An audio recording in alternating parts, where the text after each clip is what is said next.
Welcome to Live with Thrive, the podcast dedicated to empowering Black and Brown women who are navigating the complexities of balancing womanhood, motherhood, and career.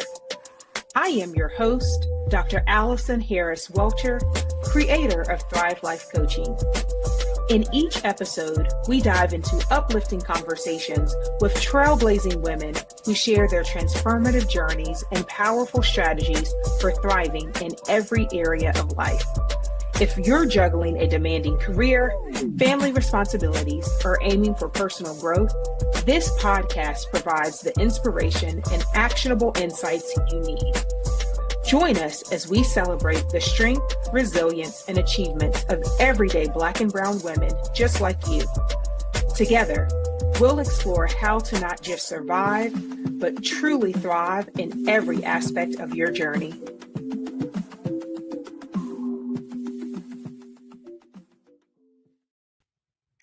Hello, welcome to Live with Thrive. I am Dr. Alison Harris Welcher, the host of Live with Thrive, the official podcast for Thrive Life Coaching.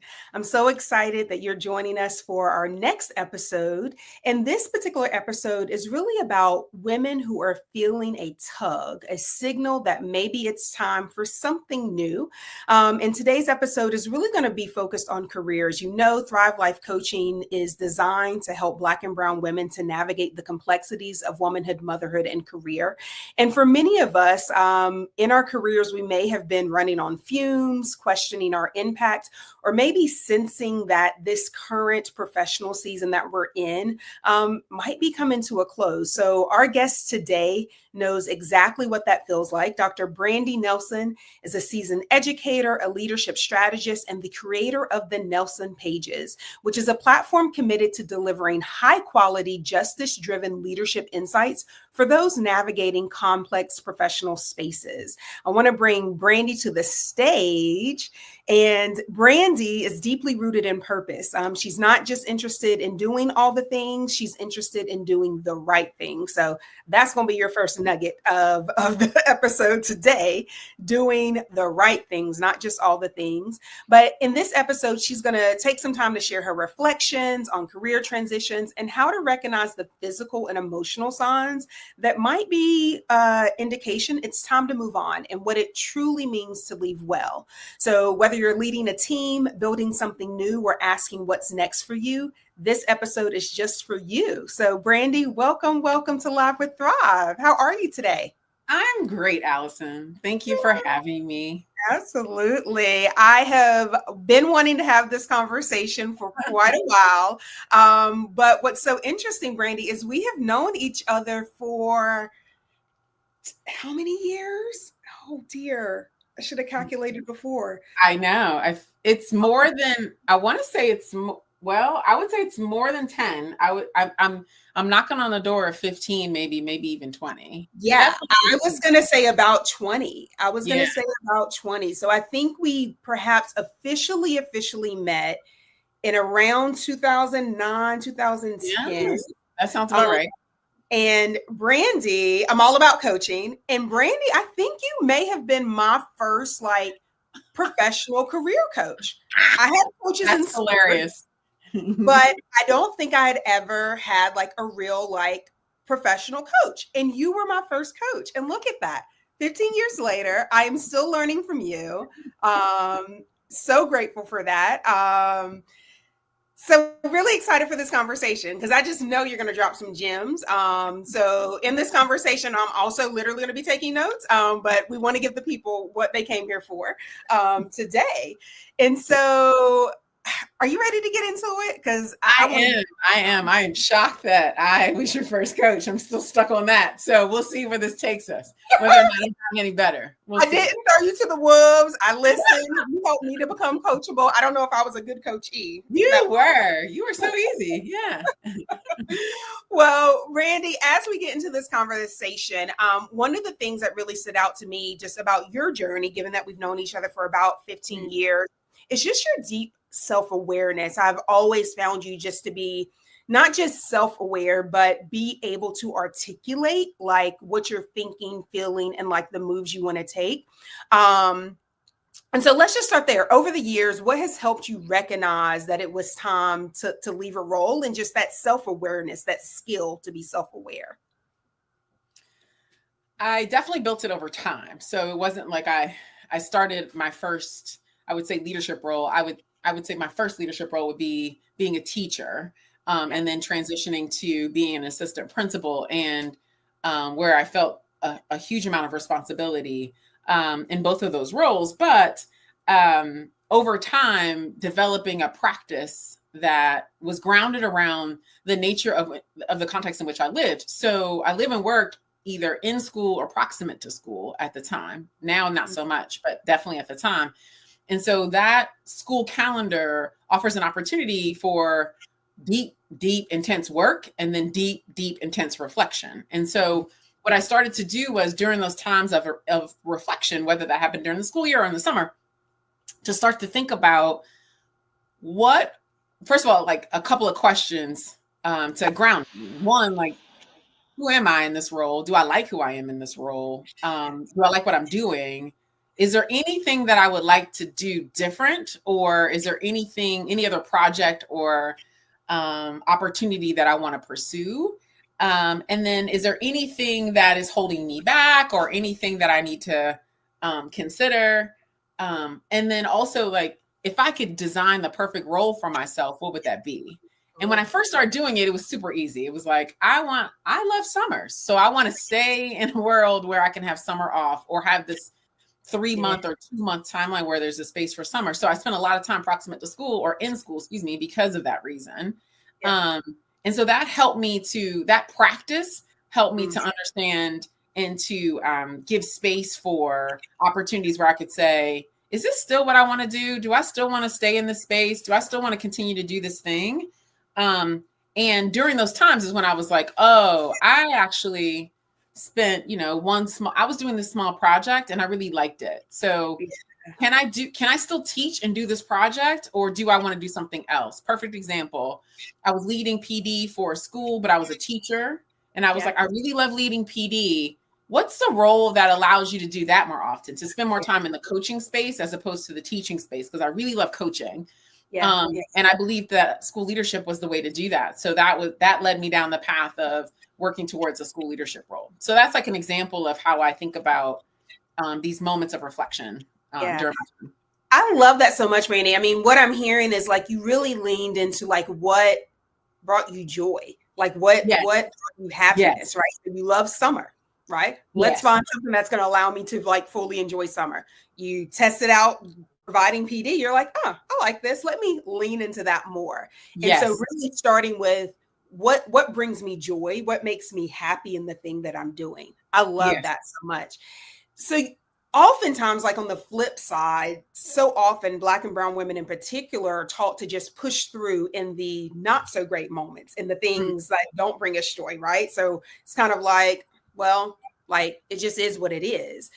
But to stay and it no longer serve us is like probably not the best case. So I'm just wondering from you, what signals do you now listen to physically, emotionally, spiritually that now let you know like it's time to go?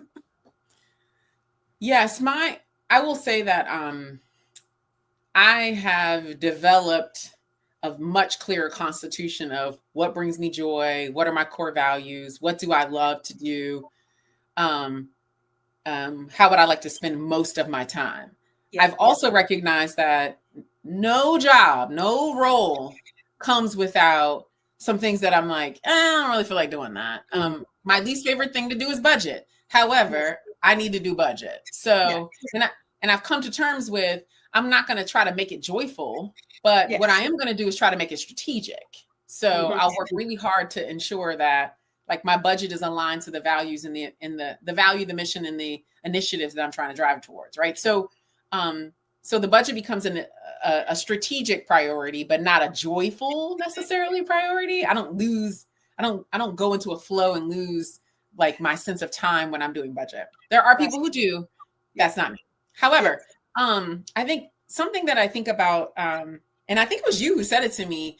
I've always had my hands in a lot of projects, and it's a belief grounded in this idea that no one job is going to actually fulfill all of the things that I'm interested in wanting to do. I'm a learner first. That is my strength. Learner is my strength finder. It's my Myers-Briggs. It's all of the things. So I'm always interested in wanting to learn more. And so I knew that one job wouldn't do it. I learned that very quickly. And so if I had one job, I wanted to have other projects that would also fill my bucket. And that is one way that I have been able to find signals outside of my role about things that might be interesting for me to explore further.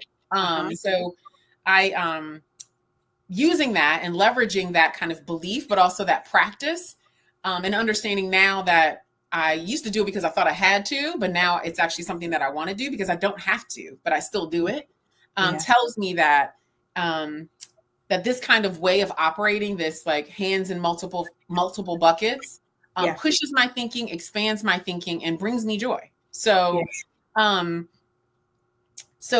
then if I'm getting more joy from this project than I am from my job, then I'm like, that's a signal that something's up. That either, and it doesn't mean I have to go, but it certainly means that I might need to change my current situation if possible, or I need to start thinking about the possibility of finding something new or creating more space and time for that project or that particular thing that that's joy. I love that. I mean, it almost feels like a career portfolio or a professional portfolio, if you will, and you create space that like allows you to pull you into potentially something else should you choose to follow that pull. I'm also wondering, like, are there any negative, like physical or emotional or spiritual things that come up for you, though, in that like main gig, if you will? Oh, 100%. So,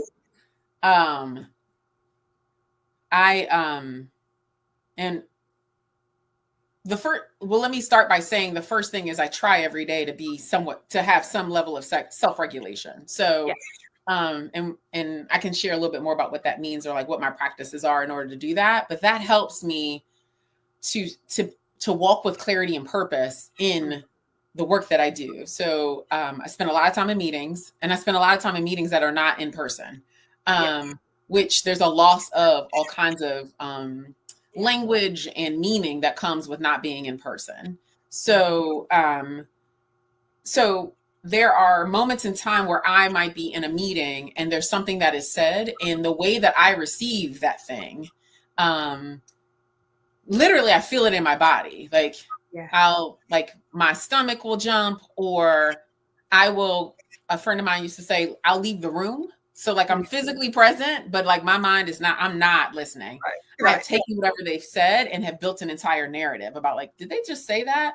I can't believe they just said that. What did they mean by that? Was that directed to me? Even if it wasn't directed to me. Did anybody else notice this? Right. Meanwhile, the whole conversation is happening on the computer.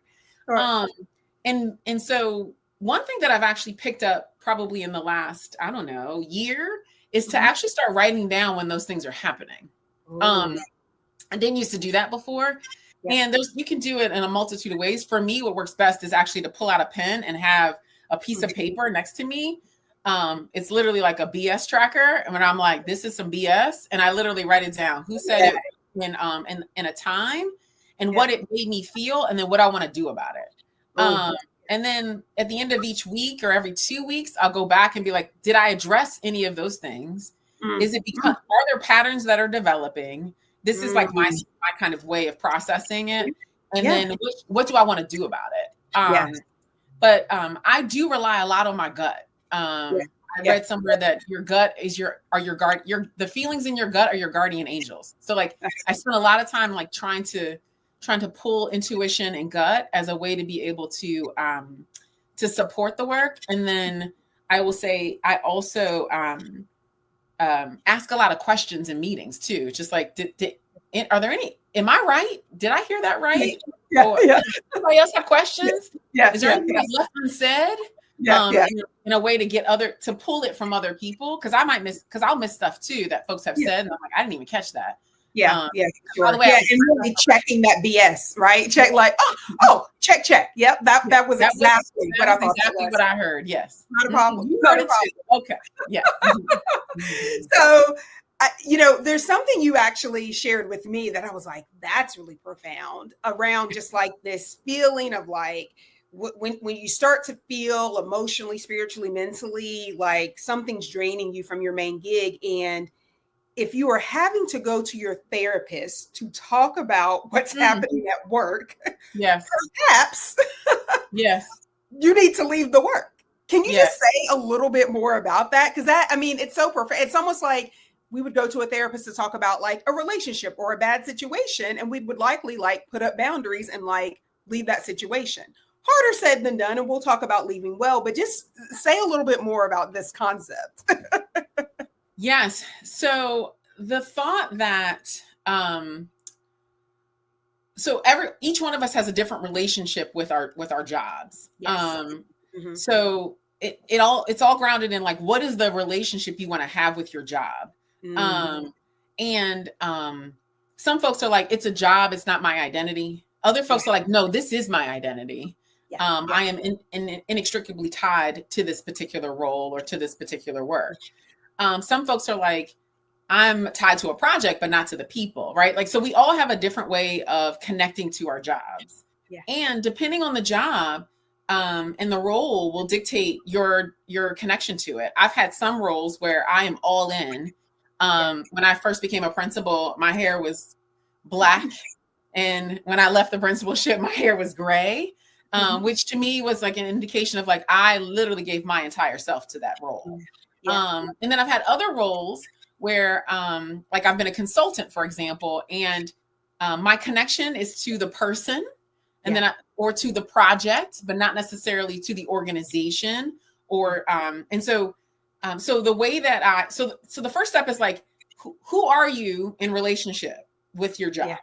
And is that what you want it to be? So acknowledging first, like, this is who I am. This is the current state of how I am interacting and what I believe about my job. Is this who I want to be? Do I want to be connected in this particular way? If the answer is yes, then you're talking to, you might want to talk to somebody about, I want to be connected and I am not experiencing the joy, the fulfillment, the satisfaction that I need to in this job. And so I need to I need help going someplace else. I need to think about how I might do this differently. If you are not, if you're like, this is a job, I understand this is a job and this is for now, or this is for right now. You might not need to go to a therapist, or you might be talking, you'll be talking differently about some of the choices you want to make in the role as a result of that relationship that you have. I think for me, in thinking about like, if you're going to it, if you have made the choice that I am committed in a way in which I'm giving my full self, and then you are not receiving that same kind of commitment in return, just like any other relationship, then, and you're going to see somebody to talk about it. Yes, you should. I hope that in that conversation, we're unpacking whether or not, first of all, is it functional and right that you should be doing that? And if it is, then how do you make it right? Or maybe this is not the place for you to do it.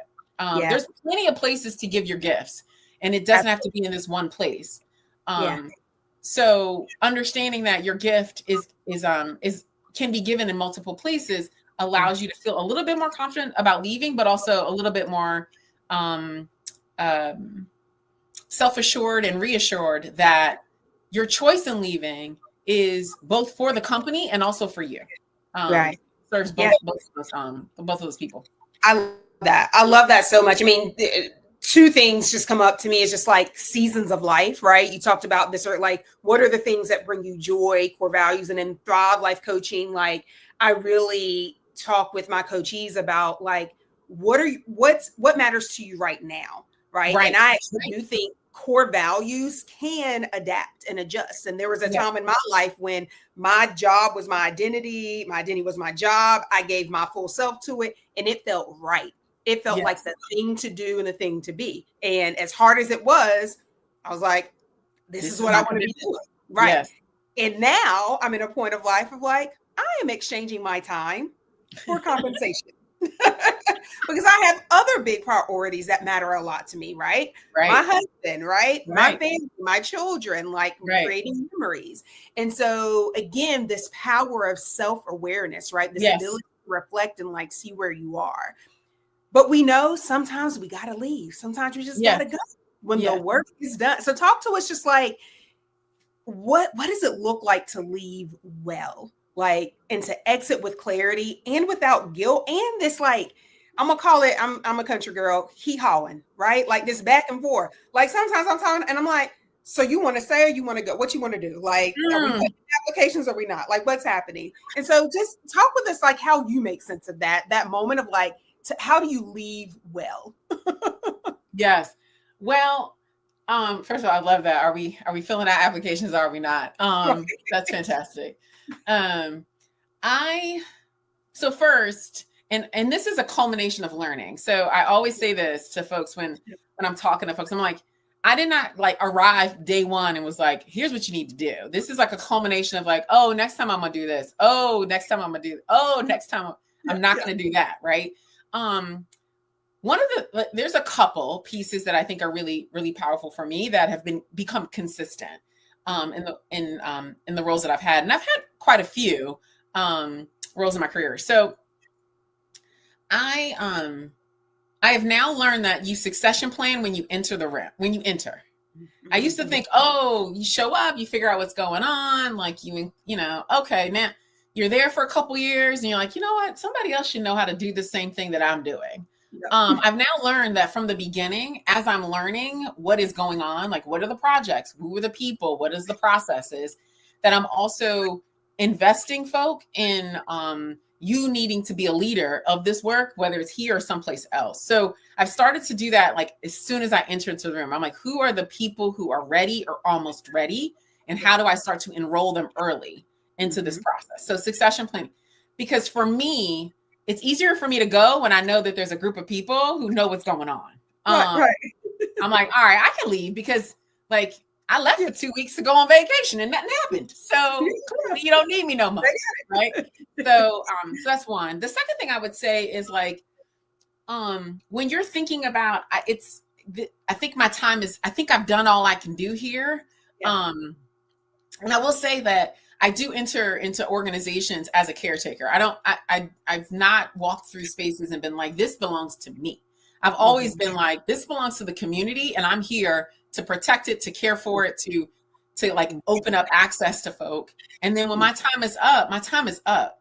Yeah. So anyway, starting to do some reflection with my boss, my manager, my board around like, I'm thinking about what might be new for me and what might be interesting for me. And the other thing I will say is, in my experiences, I've had folks been like, well, what do you want to do? Like, I can, are you interested? Like, tell me what you want, and I will figure out how to make a role for you, right?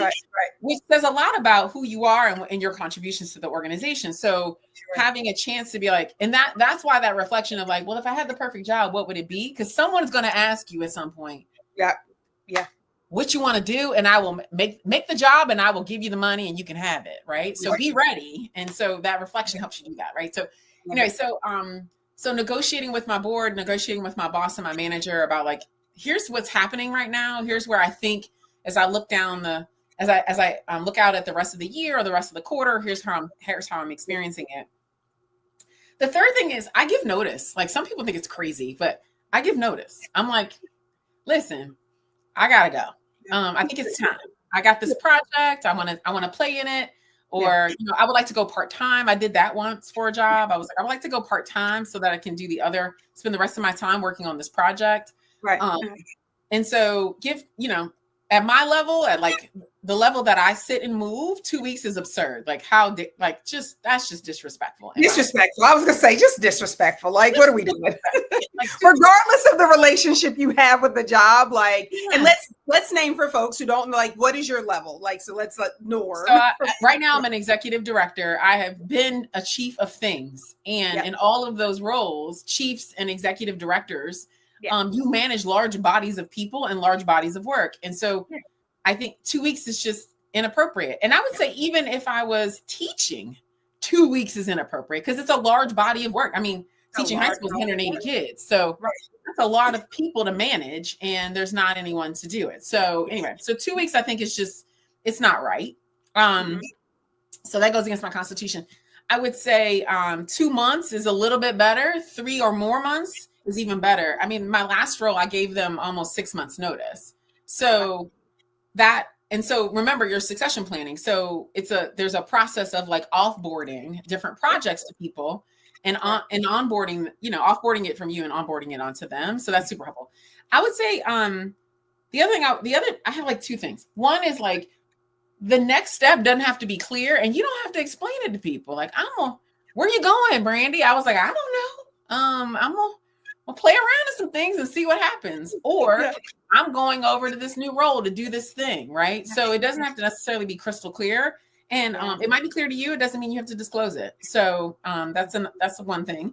And then, but you should be clear about like, here's my financial burden. Here's my health insurance, all of those things, right? You should be clear about what those are. Don't just walk out and be like, the Lord will help me decide. Not yes. And make sure. And then last I would say is like leave. So staff is going to call you and be like, hey, and my rule is always, I don't talk about the job. I talk about you. Like, how you doing? How's it going? All those things, but I don't relitigate whatever's going on or try to like fix from the outside what's going on. I walk away. Yeah, I love that. I mean, such amazing gems. And again, this is about leaving well. And I'm sure folks are thinking, grumbling, well, I don't like that job so much. And they did me wrong. And they would probably in this environment, we both work in the education sphere here in the United States. And we know people personally who have gone to a meeting at Thursday at 12, and by 5 p.m. they are no longer with us. So we are acknowledging that there are real things happening in the economy and in the workplace where you may not want to leave well because of us, but this is about leaving well. Leaving well.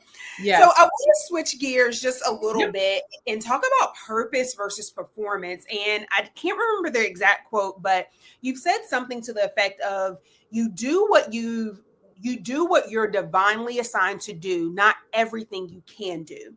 And I think that's just such a powerful like mindset shift. And first, like, confirm if that's the quote or not, but then where did that clarity come from you? I know you've learned it over time, but I'm curious if there's like a moment or like a situation that like allows you to like say, yep, like this is how I need to have in like my constitution.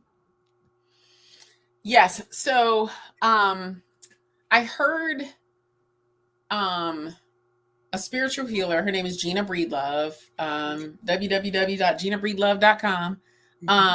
And she is a medicine woman and a spiritual healer. And she said the words of like, do not measure your reach based on the need. Do what is yours to do.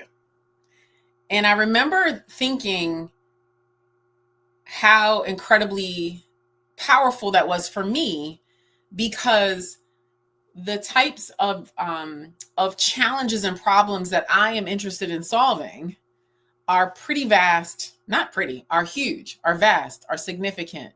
And as I've gotten older, I feel like the problems have just gotten bigger and bigger and more significant. And so, and then I'm thinking about what am I doing? And the things that I'm doing feel so small and insignificant. And the change that I feel like and the impact that I'm making feels so small and insignificant. And so Gina's words helped me in thinking about my own personal capacity and how I am imagining the ways in which I am personally responsible for doing my part and ensuring that I can do something. What is it? Go do it. And then keep doing that. And understanding and recognizing that there are other people in the world who are also doing the same thing, who are charged with a very unique skill and competence and belief. Girl, just talking away. Girl, just talking away. Great. Let's hope the recording captured it. Let's see what technology does. This is real life, live recording. But keep going. Okay. So do not measure. So Gina Breedlove at www.gina.com. She's a spiritual healer and a medicine woman. And her quote was, do not measure your reach based on the need. Do what is yours to do.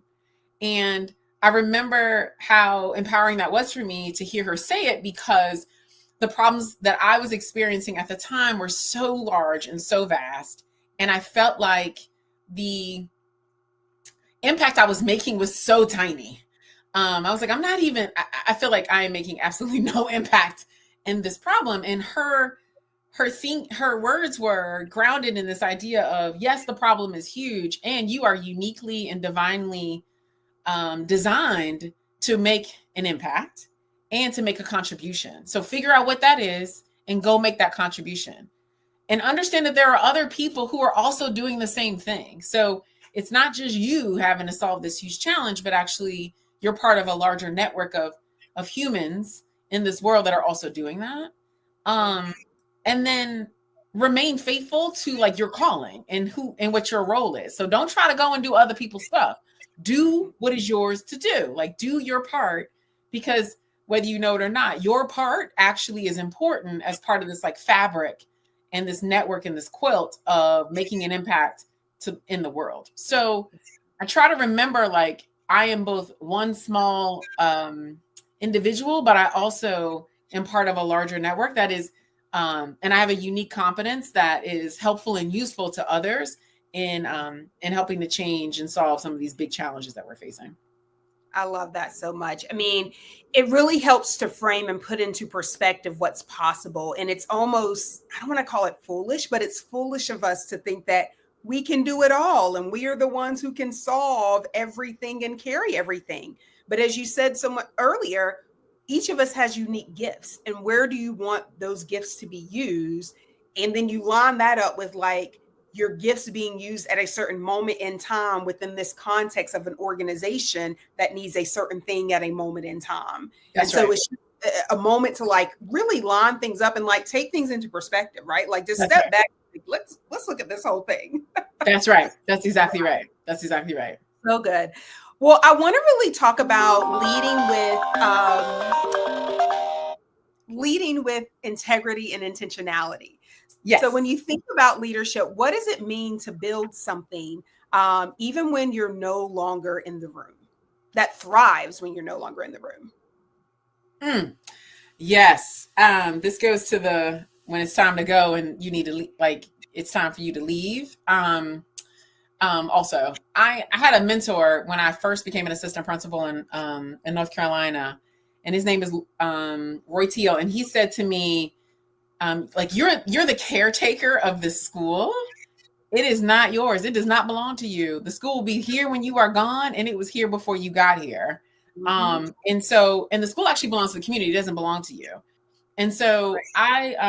I really, really, and he lived that. That was like his embodiment in terms of the way that he lived and breathed and like led that school. And so I walk around with that same kind of leadership as I am but a speck on the bump of an ocean, right? Like, and so audacity, but also humility about what my responsibility and role in this work is in this moment. Yes. And and leaving it better than I got it. And also understanding that for me, part of my role is to open access to other people. So, which is part of this like succession planning early. So I've always been from a place of like, I'm gonna tell you everything that I know that I can, legally responsibly tell you. Sure. Because I want you to be able to understand not only how to do the job, but also why I'm making some of the choices I'm making. And empower you to then help me make better decisions, but also so that you can make your own decisions. I used to tell my my leadership team when I was a principal, like, my job is to make all of y'all principals. Like, that's my job, and to make you really good ones. So I'm gonna say things to you that, you're like, oh, and I'm like, that's because I'm trying to make you a principal. And if you don't want it, that's fine. But you know what you will do? You will have another principal and you'll be able to say, I need a good boss. Let me help you be a good principal. Right. I love you what I know, right? As a contributor to this organization, right? So anyway, so when I think about that's my like why succession planning starts when I enter. That is because I'm thinking about, well, who are the people in the room? How do I provide access to those people, and also people who are not in the room, who need to be in the room, and their voices being told and learn and valued as part of like the leadership, decision making, and strategy and things like that. Absolutely. Brandy, there has just been so much that you have learned over time. And like, I don't know if you journaled all of this, but the beauty of it is you now have something called the Nelson pages. Yes. And I'm curious around like what inspired you to like create this, and like what's different? What makes it different than some of the other like thought pieces like you've seen? Good question. So if you visit www.nelsonreads.com, you can subscribe to the newsletter and you can also read it. It's called the Nelson Pages. And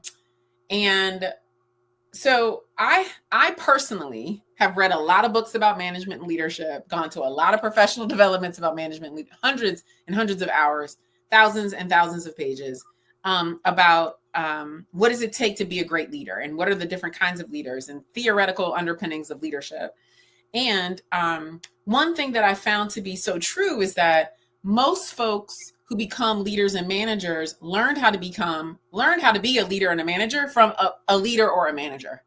And the thing that I was trying to unpack and understand a little bit better is I kept getting feedback that I was a different kind of manager. And I was like, really? They're like, yeah, you do. And they would tell me what I do. And I was like, that's interesting, because all I'm doing is taking those leadership theoretical, underpinnings and like practices and PDs and just like kind of turning them on the head a little bit in relationship to an idea around like access and voice and equity and justice and community and caretakership. And so I was like, well, that's interesting. I'll hold on to that. That was a project. So Nelson Pages started as a project where I literally was like, I should write about this. And so I started journaling, like, I want to write a topic about this, like role clarity. I just had this whole conversation with somebody about role clarity. What are the ways that I think about role clarity, So it started out as just like me writing and or journaling or like talking into my phone. That went on for probably about a year. And then I was like, I need to find a technical writer. So I found a friend of mine, Sarah Gillespie, to help me. And she serves as like my editor, basically. And the idea is like, we will take an idea. So for example, our first issue was about rejection and how rejection causes burnout. And most people who hear that, they're like, yes, rejection does cause burnout. Right. And we're like, well, we're not talking about you being rejected. We're talking about the manager rejecting people. So the manager saying no, or that's not good, or you should work on that. It causes burnout in the manager. And why is that?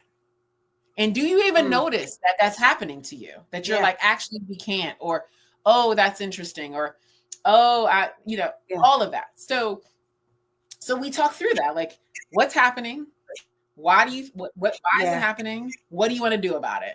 And so we do it through a research portion, which is kind of like my bread and butter, right? It's like, here's what's happening, why we think it's happening. Here's what the research says as to why it's happening. Here's your charge, what you can do differently. We do a storytelling, kind of fictional poetry, something that's completely unrelated. And that unrelated, but related. So, an Aesop fable, if you will, as a way to be able to connect you differently to the topic. So there's a research component, and then there's like a storytelling component that's supposed to access a different part of your brain about being more creative, about thinking about the problem and the solution. And then we do a case study, which is like an application of the skill. And I learned that way, which is how and why I designed it that way. Yeah. We got a lot of feedback. People are like, and some people love the research and they're like, this storytelling thing is weird. Yeah. Other people are like, just do that. Just do the case study and give me a couple of bullets. And some people are like, the story is the best part. So, so we found that each part has its own kind of labor that it does, and being able to explain, here's the phenomenon that we're experiencing. Here's why we think it's happening. And here's what you should do about it. Yeah. Though the most recent one we just did, real quick, the most recent one we just did was on in-service and professional development and why it's not. Yeah. So think about how much money, time, and effort you spend on training people, and their behavior does not change. It doesn't. And so why is that? Yeah. First of all, that's happening, acknowledging that it's happening. Why is that happening? And what is an alternative to that? And so that was our latest episode. Our latest newsletter was about like how you can think about in service differently as a manager. And so all of it is geared towards the manager. You could be in a C-suite and you're answering to a board, and you're also answering to your direct reports, or you could be a middle manager where you have a boss and then direct reports, but all of them are management people who are in management and managing people is our audience, our target audience. Yeah. I really love the mix, right, of that research, storytelling, practical strategy, because I think it pushes us to, as a manager, right, to remember the people you are leading and serving all respond differently as well, right? So we as a learner have our own preferences of how we like to receive information and what sticks for us. But I think the practice of consuming information in those multiple ways, to me, is a reminder of how when we're communicating out, we also need to be thoughtful around, like, how is that message for someone who needs a story, who needs the heart of it, right? Because I'm naturally kind of go to what is, what's not, like the very practical, might throw some data in there, but I may not always tell the story. But there's some folks who are just going to miss it. And to your point about labor, why am I repeating myself over and over again? Why am I saying no, don't do that over and over again? And the reality of it is, it could be because of me, right? Because of what I'm doing. So I love the meta of that. Of all of it. Thank you, Alison. That's exactly what we plan to do. I love it. I love it. Well, you've often said and have a core message around your actions have consequences. My actions have consequences. How does that belief really shape how you lead and how you want others to lead? Yeah, I think it's a reminder for me about how I want to consistently be in the world. And so I remember an old saying of when I was a school leader, that when the principal sneezes, everybody catches a cold. And this idea that it's the small actions. Like I remember walking past a teacher's classroom and I was so deep in thought that I missed, they were literally standing at the door looking at me and I did not see them. And I found out like 3 days later that they were upset because I walked past them and I didn't say hello. Thank goodness somebody said something. Right. And was like, oh my gosh. First of all, just say hello to me. Just be like, hey, Nelson. And I go like, oh, hello. One. And two, I did not mean to ignore you. I was just in my brain. Like I was in my mind thinking, like trying to work through a challenge that I'm currently facing. And so, so those small kind of independent, like discrete moments, I understand have a consequence somewhere. And to me, it's like the perfect puzzle piece when I'm thinking about like, do what is yours to do and understand that even the thing that you are responsible for doing has a ripple effect on people and on organizations and on things. And so to me, it's the evidence of that, that if you do what is yours to do, your actions have consequences and they can be good or bad. And so understand that still, like even your own action is still a big action and still has a consequence. So, so that's why I think I live in that space and try my best to show up that way and understand that like saying something or not saying something, both have a consequence. And so what is the ripple that I'm trying to instill? What's the ripple I'm trying to create? And how can I be as intentional as possible in doing that in the work that I do? And that is both externally and also internally. So yeah, I love that. Eating more whole foods, going for a walk, right? And then depending on like times of stress and strain, I will intensify that work, and change my routine in order to be able to address the need of like, nope, that maintenance did not help today. Because I'm still want to pull my hair out. So I need to walk longer, or I need to, meditate or something like that. Absolutely. Or just like stand up from the computer, right? Yes. Like just like my going back-to-back meetings, that action that I chose has its consequences for who's coming to the next meeting. And so am I taking care of myself and doing what I need to do? So, because it will have a ripple effect. That's exactly right. That's exactly right. So before we begin to wrap up, would love to hear just any final words of encouragement that you'd like to give to other managers, leaders, especially those who might be facing big transitions or feeling unsure about their next step, and just trying to figure it all out. Yeah, my tagline is like, you don't have to figure it all out. That's a myth. I used to walk around and say to myself, I need a 5-year strategic plan. I need to know where I'm going to be in 5 years. I need to know what I'm going to be doing, how much money I'm going to be making, all of those things. And that is a useful practice if you need it. I have now evolved to, I have a 5-year list of things I want to do, things I want to experience, places I want to go. And so, that has shifted the way that I think about how long I stay in places and and the contributions I want to make while I'm there. And so that's the first thing I would say. The second thing I would say is like, only when it's time to go. And it, like your gut, your spirit, and it's like, you know what? I think I've done all I can do here. And I need to go ahead and I need to begin the process of the exit.